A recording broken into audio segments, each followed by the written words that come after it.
75 years ago, this remote island of Iwo Jima in the Pacific was the site of one of the bloodiest battles in Marine Corps history. This tiny southern outpost of Japan was the first battle of World War II to be fought on Japanese soil. With the Marines now at their door, the Japanese fought to defend Iwo with all they had. Today, it is a quiet, sacred place. Its past as dark as the thick black sand of its beaches. Here, our men fought, and nearly 7,000 of them died over 36 days to wrest this crucial airfield en route to mainland Japan. Some were hailed as heroes. Others showed small acts of bravery and brotherhood known only to those with whom they fought and served. This is the story of their unknown valor.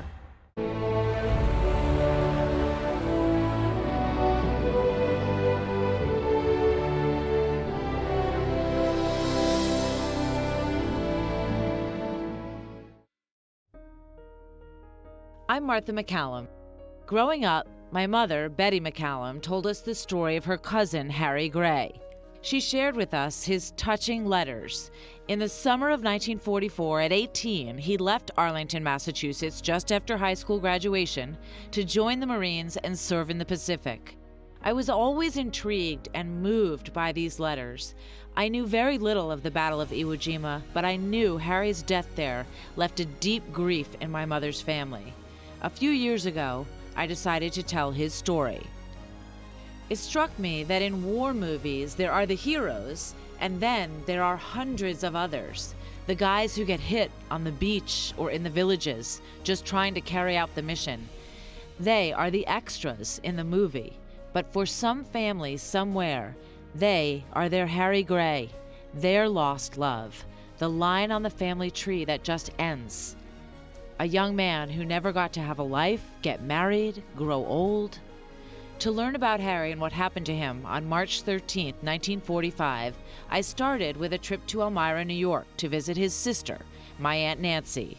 She told me about their lives growing up with her mom, my great Aunt Anne, my grandfather's sister, and her dad, Harry Gray Sr. This is at the beach, and this is my brother right here. Oh, look how cute. He was a blondie. We were a very close family. Was he very protective of you? I think he was. I didn't really have an opportunity to see very much of that. Just weeks before Christmas in 1938, tragedy struck the family. Harry Sr. died suddenly of heart failure, making Harry Jr. the man of the house at just 12 years old. My life totally changed after that.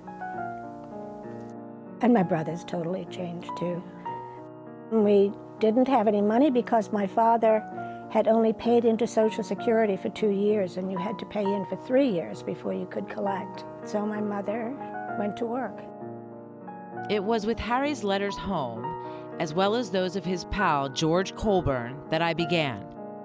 But I soon realized the story of Iwo Jima begins at Pearl Harbor.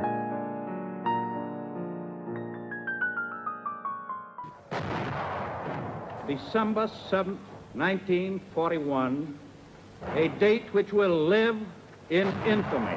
The United States of America was suddenly and deliberately attacked by naval and air forces of the Empire of Japan.